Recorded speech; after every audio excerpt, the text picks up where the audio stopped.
De nuevo, Francis Ford Coppola en la otra parte de Black Maria y voy a recurrir a mi bio bi librería, a todo este deseo de los libros que siempre me ha apasionado. Y hablaba al comienzo de Francis Ford Coppola, renacentista, clásico y moderno, de esta edición de Senfisi, el Festival de la Semana de Valladolid de 2015, sobre Coppola, que es espectacular. Y hay una parte que me interesa compartir con ustedes, se llama El Coppola Invisible, que escribe el quien fuera director de Calle du Cinema de España, que después se llamó Caimán. Y tiene una frase muy particular respecto al capítulo en especial que se llama Los proyectos frustrados de del Coppola Invisible. Dice, soñador de sueños imposibles y megalómanos, pero capaz de dejarse la piel, la hacienda y casi la vida en el empeño para hacer realidad los más enloquecidos de sus delirios. Ejemplo, Apocalipsis Now, Corazonada.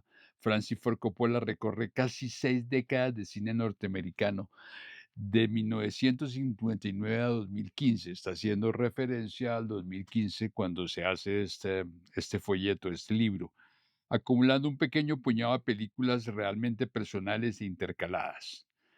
Ahora, hay un dato interesante respecto a sus películas frustradas, que son los trabajos que hace siendo estudiante de UCLA, después cuando es recomendado a Roger Corman, y los trabajos que ya habíamos citado cuando hablamos de Corman con relación a las películas soviéticas de ciencia ficción, que de una u otra manera hacían referencia a esa pugna sobre la conquista del espacio entre los soviéticos y los norteamericanos, que terminaron ganando los soviéticos cuando lanzan la famosa perrita Laika. Entonces, ahí hay algo interesante porque eran películas de ciencia ficción que hacían esa analogía.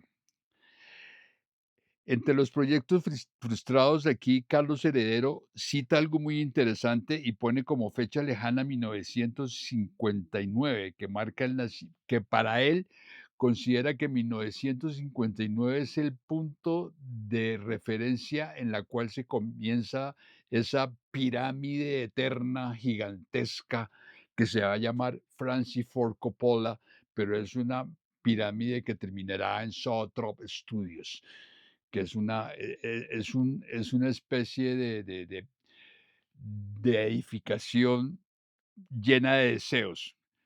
Y ahí hay algo muy importante, en el cual él se basó básicamente en unas cosas muy particulares.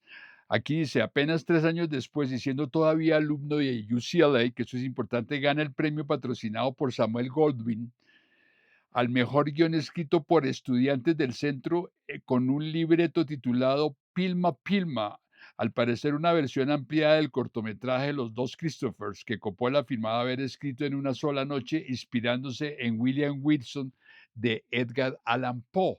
Y ahí viene el gran punto, uno de los grandes creadores, gestores de toda la obra cinematográfica de Allan Poe a partir de sus escritos, fue Roger Corman, y a la par un gran actor que se llamó Vincent Price, que le sirvió no solamente de apoyo a Coppola, sino a muchos otros directores. En ese punto hay algo muy interesante. Él mismo habla de ciertas cosas interesantes y sucede que en los años 60, que son los años de maduración, de juventud del cine para Coppola, hay varios guiones que escribe, porque es un personaje infinitamente obsesivo con los guiones. Ya lo leía, ya lo veremos cuando hablemos de Zoetrope Story, el gran ¿cómo se llama? Edificio de guionistas.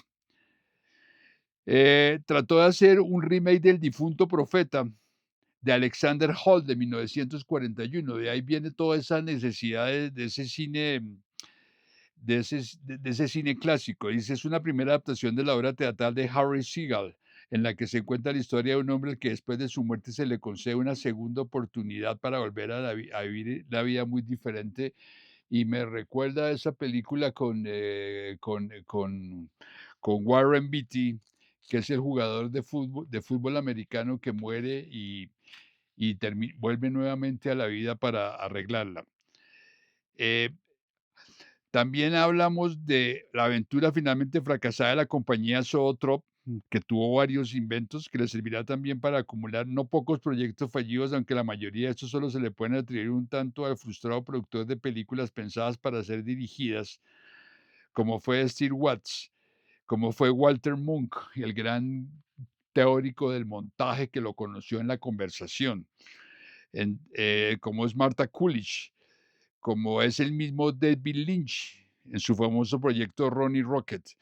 De manera que son insuperables las cosas que ha hecho Coppola. Y aquí hay algo muy interesante. De la misma época data también su compra de los derechos para llevar al cine En la carretera, On the Road, una gran novela de la generación beat de Jack Kerouac que terminó haciendo Walter Salles, el brasileño. Es una novela del 56 de que Coppola adquiere en el 79 por $95,000. Al principio incluso intenta escribir el guión él mismo, pero nunca supe cómo hacerlo. No pude resolver los desafíos que presentaba la novela. Es una pieza en forma de prosa poética, muy libre y difícil de estructurar, y finalmente no pude encontrar el entusiasmo necesario para hacer una película así. Confiesa en el 2018. Hay que recordar, como decía anteriormente, que esta película terminó haciéndola On the Road Walter Salles en el año 2012. Aquí hay otra cosa interesante. A lo largo de varias décadas, el cineasta dueño de los derechos por un plazo de 40 años empieza a pensar en la posibilidad de limitarse a producirla y se le ofrece incluso a Jean-Luc Godard para que la dirija con Dennis Hopper. Este es un dato interesante de la relación de Coppola con Godard, con Dennis Hopper como protagonista, pero cuando el actor llega a la oficina de Coppola para entrevistarse con el cineasta francés Godard, solo encontró una nota de Godard diciendo que se había vuelto a Francia. He decidido que no hay nuevas rutas en América, decía. A partir de entonces, Coppola busca sin cesar posibilidades de socios y colaboradores capaces de liderar proyectos, ya que Godard los dejó botados, que después terminará siendo un proyecto que tiene una categoría muy interesante porque fue filmada una servilleta cuando existió una productora que se llama Canon Group, donde hace una versión de Shakespeare actuada por Woody Allen, que se llama El Rey Lear, para que tengan presente.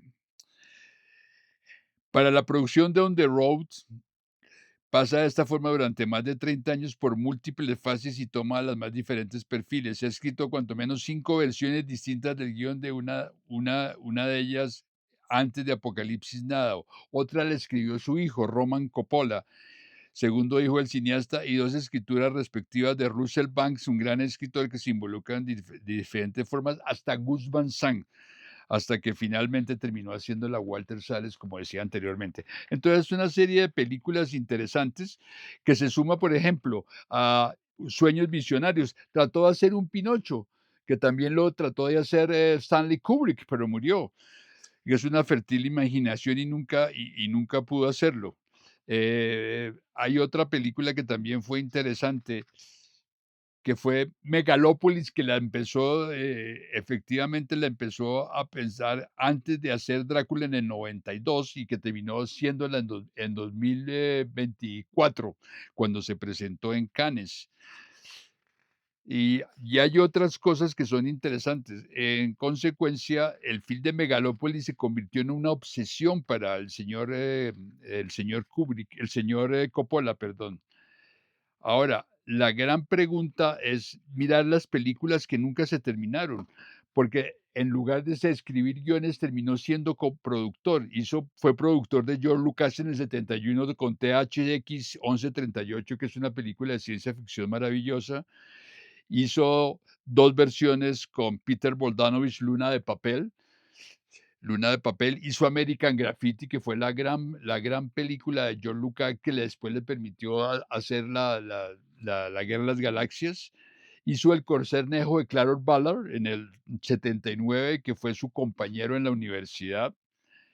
Hizo le pro le coprodujo o fue productor ejecutivo con Kagemusha, La sombra del guerrero de Akira Kurosawa en el 80.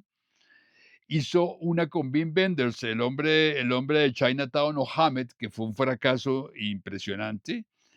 Eh, y tiene un personaje bien, bien espectacular que es que es este señor, Goffredo Reggio, que es un director de cine experimental que hizo Colonoscopy, Cacocapsi y Opacapsi, y él fue productor de 2, empezando con Koyaanisqatsi en 1983, de la cual, cuando hablemos de Megalópolis, vamos a entender muchos elementos futuristas sacados de Koyaanisqatsi. Hizo otra gran película con Paul Schrader, Mishima, hablando del célebre poeta, actor, teatrero Yuki Mishima. Hizo una maravillosa con Barbara Schroeder, el francés, el borracho. Volvió a hacer Capsi, que es la tercera parte de la cinematografía Capsi de Giuffredo Reggio. Y hizo una película que le coprodujo a su esposa, que es un documental acerca de Apocalipsis Now. Después hizo otra coproducción acerca del rodaje previo del Padrino. Hizo una bellísima que se llama El jardín secreto de Agnieszka Holland, que hay una versión de los años 40, cuando Harry D. Stanton era de Joseph Losey, que es una película de los años 40 que llaman Un jardín secreto, que es bellísima, con un Harry D. Stanton muy joven, tendría 14, 15 años. También tiene un Don Juan de Marco, que es una película de carretera. Le produjo una película a su sobrino, Goldfinger, Christian Coppola. Hizo una odisea de Konchalovsky, una miniserie de televisión, Andrei Nikita Konchalovsky, compañero de Tarkovsky en la escuela de cine. Le produjo a su hija, Sofía Coppola, en el 99, Las Vírgenes Suicidas. En fin, hay otra que es muy célebre, que es de su hijo, Roman Coppola, que se llama CQ, que estuvo en el Festival de San Sebastián en el 2001. Lost in Translation, una segunda película de Sofía Coppola. Hizo también El buen pastor, que es una película de Robert De Niro en el 2006. Le volvió a producir a su hija, o a su sobrina Palo Alto, en el 2013, Palo Alto. Y también tiene un dato interesante, fue distribuidor y exhibidor, y hay una película muy interesante, sobre todo un director, alemán que amo cantidades, que se llama Hans-Jürgen Silberberg. En el año 72 fue distribuidor de Ludwig Requiem de un rey virgen, que es bellísima. Distribuyó Hilder, una película alemana que se presentó en Bogotá en una función de 8 días, eran 8 capítulos, uno todos los días, en el Teatro Azteca, que actualmente es el teatro de la Universidad Central de Bogotá, de Hans-Jürgen Hilberberg. Se llama Hilder, una película alemana. Y puedo confesar que la película empieza con una niña sacudiendo en el Black Maria, que era el estudio de Edison, una bolita de esas de nieve, y de ahí nació también Black Maria. Hizo también una película para Jean-Luc Godard como distribuidor, que se llamó Sálvese quien pueda la vida, saca vía la vida, de Jean-Luc Godard del 79. La versión de Napoleón de Abel Gance, que es una película de 1927, que tengo una anécdota muy, muy interesante.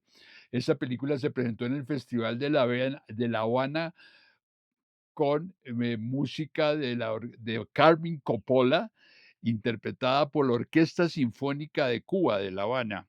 Y en Colombia se trató de presentar. Yo era fundador del Festival de Cine de Bogotá, y el único teatro de Bogotá que podía presentar la película, porque tenía 3 proyectores, porque es una película tridimensional de Jorge Ignacio Gaitán, pero de los 3 estaban dañados 2. Luego la película no se presentó. Luego la trajo Cine Colombia en el antiguo Teatro Embajador, donde toda la gente se puso traje de gala, que apenas les sirvió para 10 minutos porque se aburrieron. quitaron la mitad de las, casi unas 4 o 5 filas del Teatro Embajador, que después se convirtió en pequeños teatros ahí en la 24 con arriba de la séptima, para presentar la película. Todo el mundo pensó que era una imagen de Hollywood. Llegaron muy bien emperifollados, como dicen las señoras chapinerunas, y a la media hora la sala estaba desocupada. Volvió a hacer otra película de Hans-Jürgen Siebenbeck que se llama Parsifal del 82. Pasión de Godard por segunda vez le distribuyó 2 películas y terminó haciendo en el 95 una que se llama Yo soy Cuba de Mijail Kasatalov, que fue el 64, que es una gran película.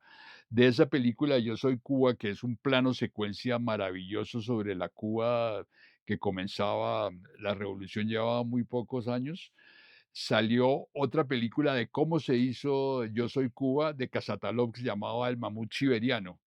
Y paradójicamente hay una versión boyacense colombiana de Francisco Rodríguez, de Pacho Rodríguez, que ya falleció, que se llama se llama Yo soy Cuba, sino Yo soy Tunja, porque resulta que presentando la película de Yo soy Cuba en la Universidad Pedagógica Tecnológica de Colombia en Tunja, un muchacho de los que estaban de espectadores, y me consta, salió a felicitar al muchacho y le dijo: "Esos personajes que salen al final de la película, que son los campesinos, eran mis abuelos que están viviendo en Tunja y murieron en Tunja". Eso era Francis Ford Coppola en Boyacá. Gracias.